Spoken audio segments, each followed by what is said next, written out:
கொலக்கத்துல உள்ள போயிருவீங்க. இவன் எப்படி என்னை கொன்றுவான். வந்துருங்க சாமி. நாடகம் பேசணும். யாரு கொண்டானா பெருமாநாட்டை விட்டு தாண்ட முடியாது. ஒரு 210 ரூபா விடுங்க. எதுக்கு 210 ரூபா? மதுரை மாவட்டத்தாவணி வரைக்கும் 180 ரூபா. அங்கிட்டு எங்க ஊருக்கு போக 30 ரூபா. ஐயா உங்க காலில் கும்பிட்டு வாங்க ஐயா. நாடகம் பேசணும். யாரியா நாடகம்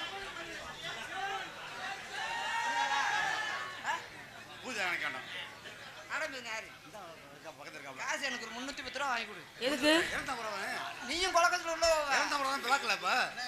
ஏய் அதுக்காக பிளாக்ல உயிரை காப்பாத்த பாக்குற. நீ பிளாக்ல சரக்கடிக்க பாக்குற. அதே வாழை அடிக்குது. நீ குடியார பேரா? கபடி விளையாடல. கபடி விளையாட வாங்கி கொடு. காசு வாங்கி 310 ரூபா. தண்ணி தட்டி தேடி வந்த கண்ணு குட்டினா, என் தண்ணி தொட்டி தேடி வந்த கண்ணு குட்டினா, இந்த சூரியவனுக்கு செத்து வந்தது மாமி. கண்ணை வெட்டி காட்டுல விட்டது சாமி சாமி சாமி. சாராயத்தை ஊத்து கண்ணரத்தான் சாத்து. சாராயத்தை ஊத்து மருதமணி போடுறா கண்ணரத்தான் சாத்து. தண்ணி தொட்டி தேடி வந்த கண்ணு குட்டினா